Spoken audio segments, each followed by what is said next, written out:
Well, if you're behind in some project, you know, you can always make this device here generate a lot of code for you and give it to the customer. If we haven't bug fixed it yet, but yeah.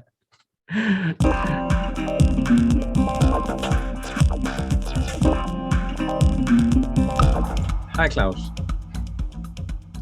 There you are. Let's have another casual conversation. Today, we want to revisit the OpenAI project or Microsoft project on GitHub called the Copilot.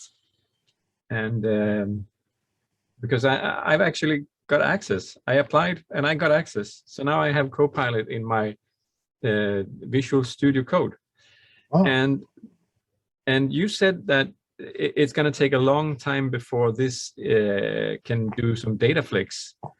But I discovered that it seems like it actually is doing some kind of DataFlex at least. It might not be as good in DataFlex as it is in JavaScript or PHP. And I've been using it for a while, and I cannot say that it's not kind of replacing me soon. But I'm really sorry to hear that. Yeah. You could save a lot of money. Yeah, but it is nice when you are doing repetitive things, or if you going to create a bunch of variables like address, and you start with address, and then it kind of gives you zip code, city, country variables that have the similar style as well.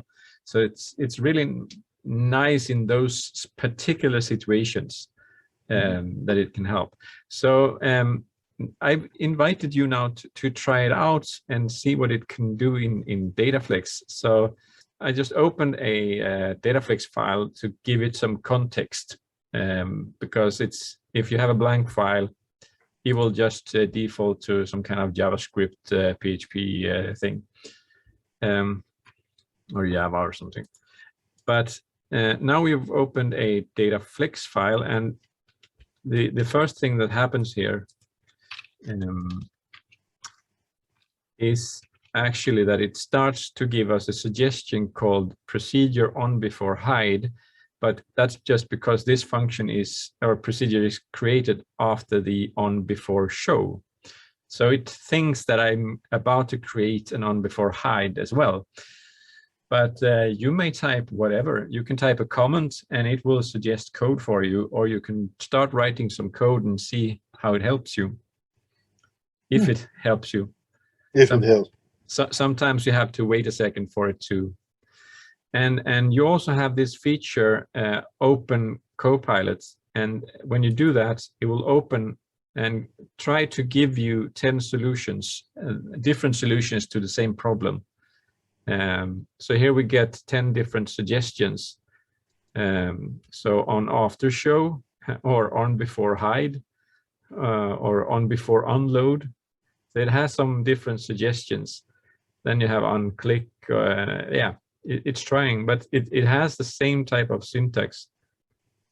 So it's trying to add some data members and stuff. So this looks like Datafix code, right?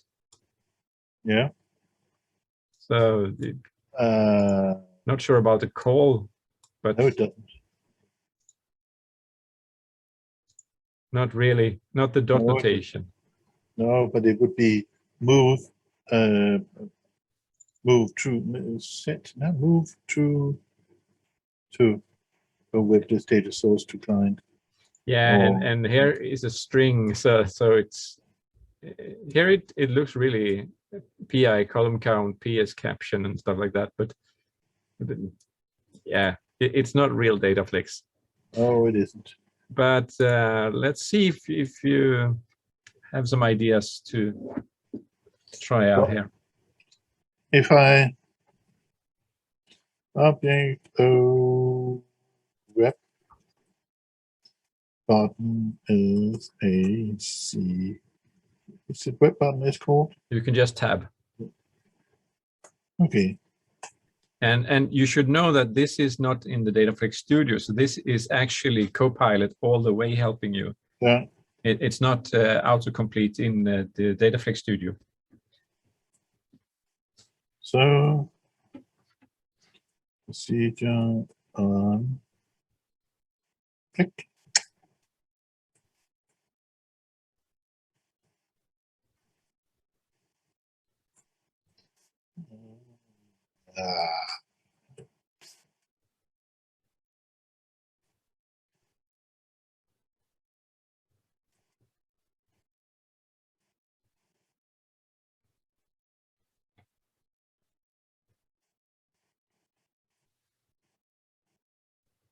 Okay, thank you. And just tab. Damn. Have to be.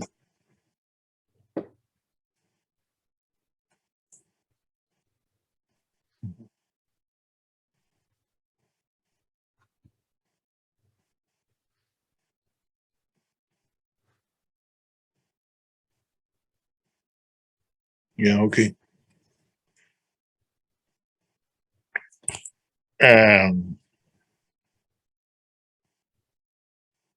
But you have some code sense in Dataflex Studio as well, because it knows the operating procedures that you have.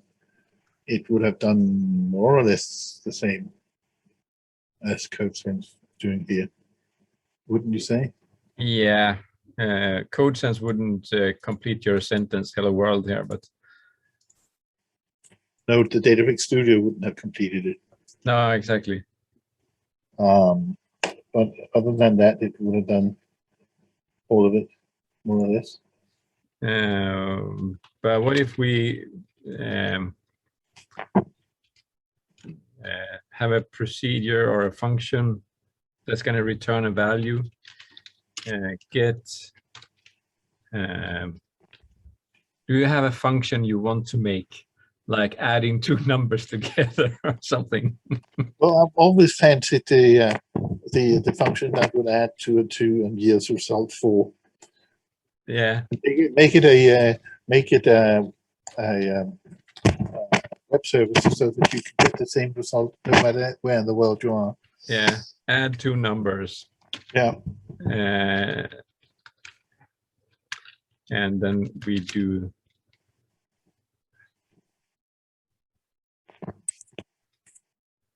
It's suggesting a bunch of things here. We want to add. Yeah, we need those numbers. So an integer is I first, and will it say I second? You have to write it. So add two numbers. Let's see. Yeah, now it's suggesting I first and I second. No, it would normally be in parentheses here.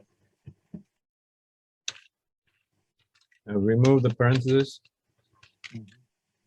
True. So then we should have E result, perhaps. Yeah. Will it figure that out? Yeah. So now we want to make this.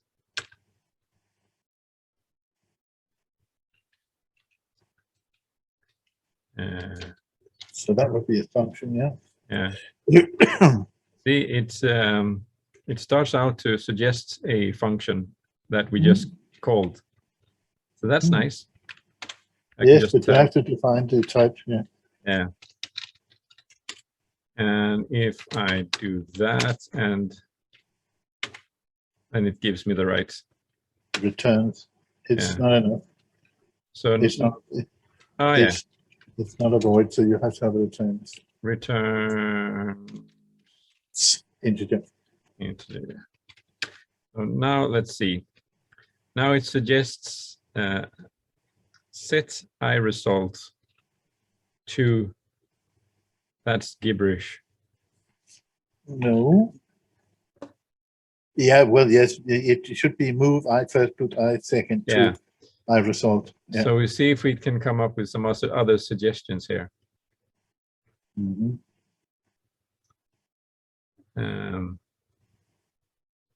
Is always trying to do a set or this strange.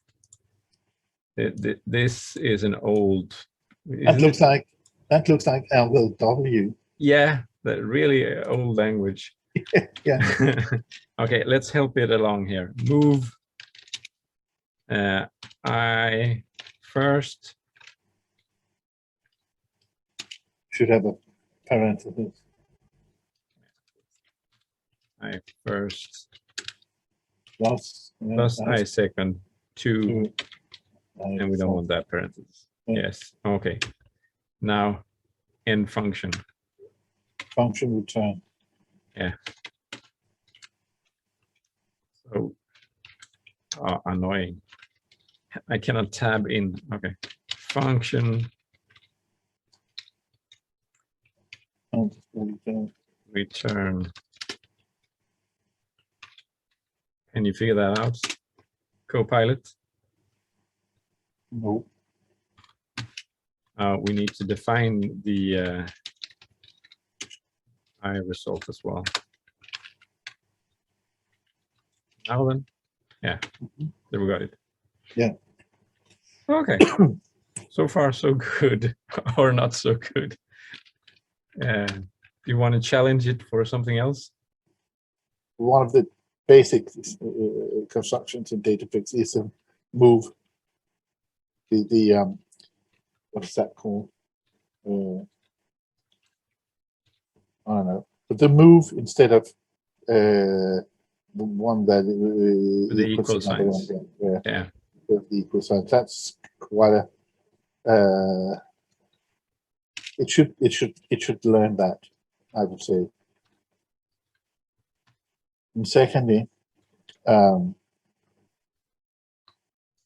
instance, when you say get add two numbers, yes, that's but if you have had a procedure, now it would not have been get, it would have been send. Yeah. But now I'm doing a multiply function, and now I hope I get more help here, because it's learned from the context. So now I actually get the first row correctly. Mm-hmm. And yes, figure that out and move. So it's now I just have to put tab and enter, tab and enter. And I got the function. That was cool. So if I need to do a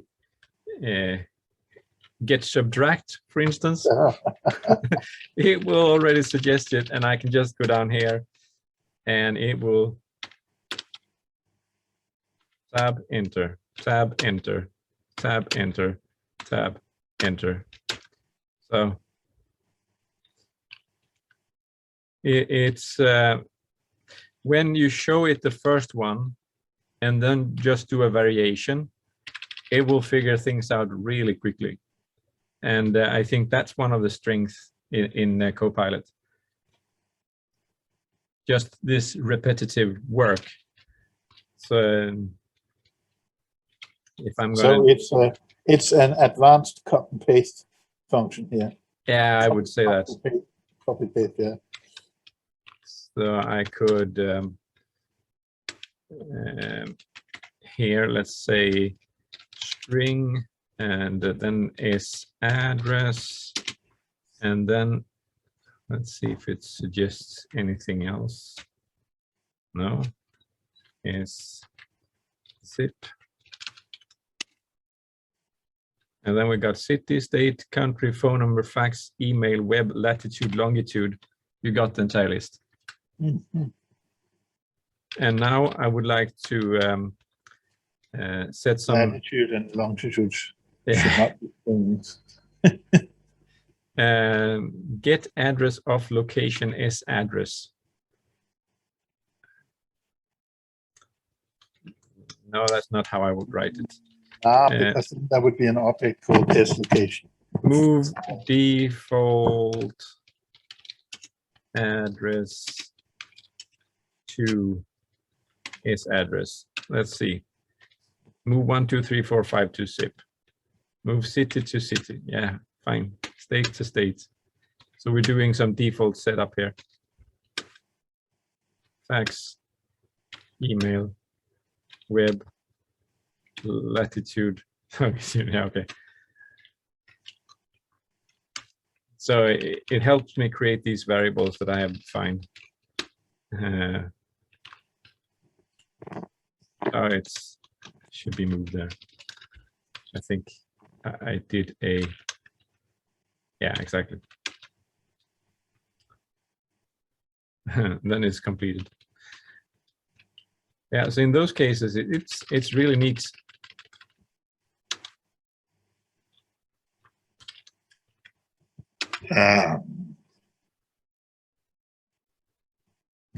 So what kind of languages do you do repetitive work like this so much that you would need this?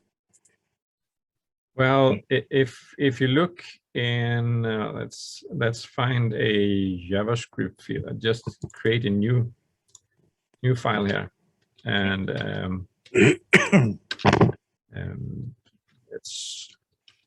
we can just type create a function in JavaScript that add two numbers. Function add AB. Okay. Return A plus B. Done. That'll work. Fantastic. How complicated function can it do? Let us call this function, okay?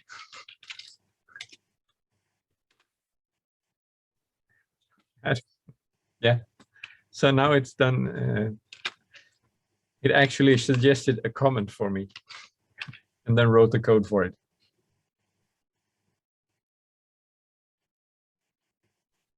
But what if I wanted to fetch the value of a object in the DOM, okay, and add it to whatever?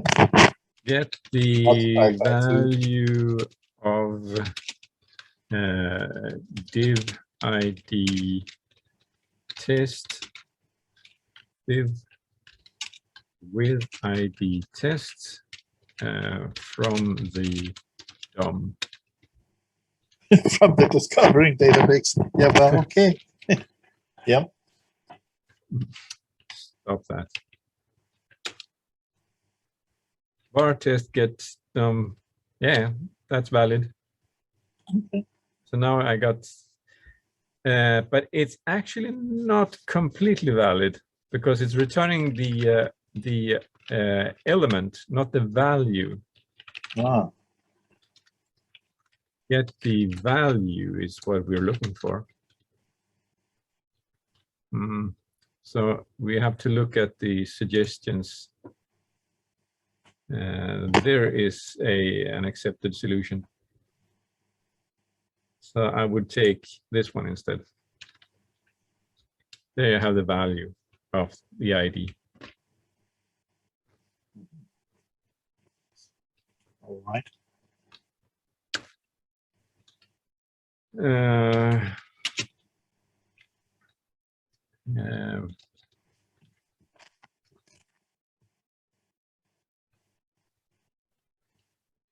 Create a function that returns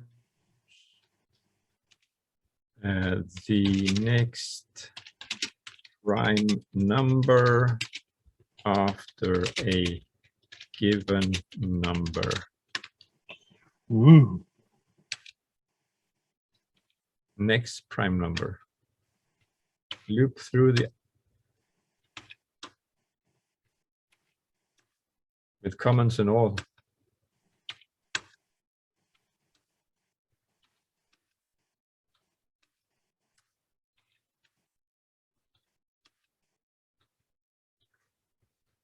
I'm not entirely sure if this is actually correct, but we could probably test it and see what it returns.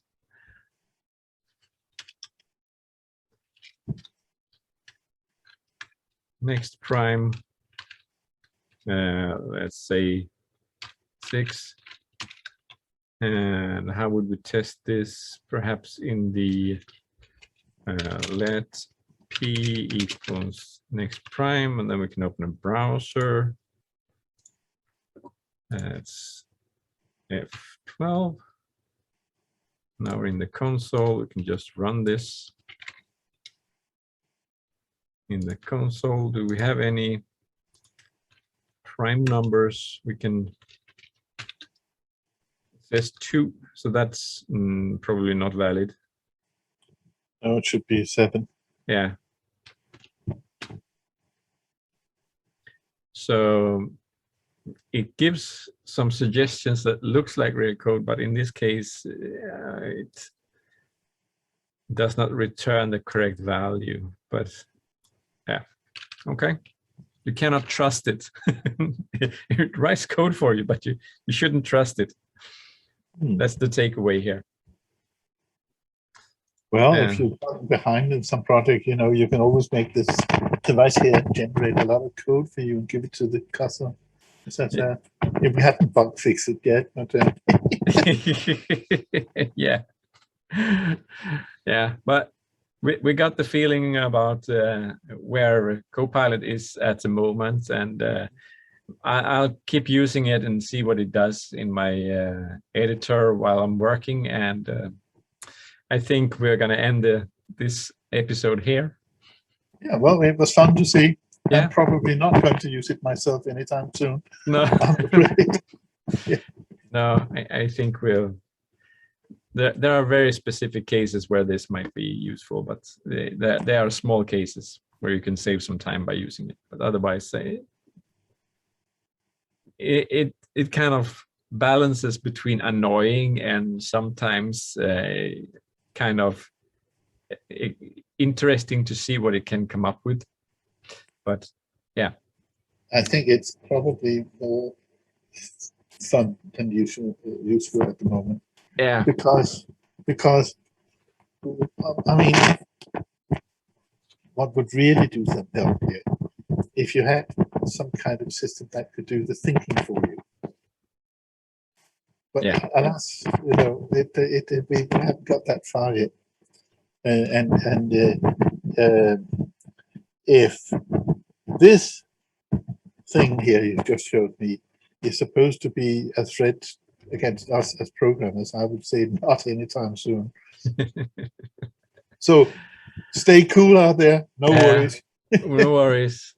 But well, if you look at the exponential growth of technology, then, well, if you put one extra layer on top of this that can actually test or validate some code, then well, we could be there in the next step. But this auto-generating, well, it's nice, but still not there. I would say no. No. Nope. Oh well. Yeah. See you next week. Yeah. Bye, guys. Bye-bye.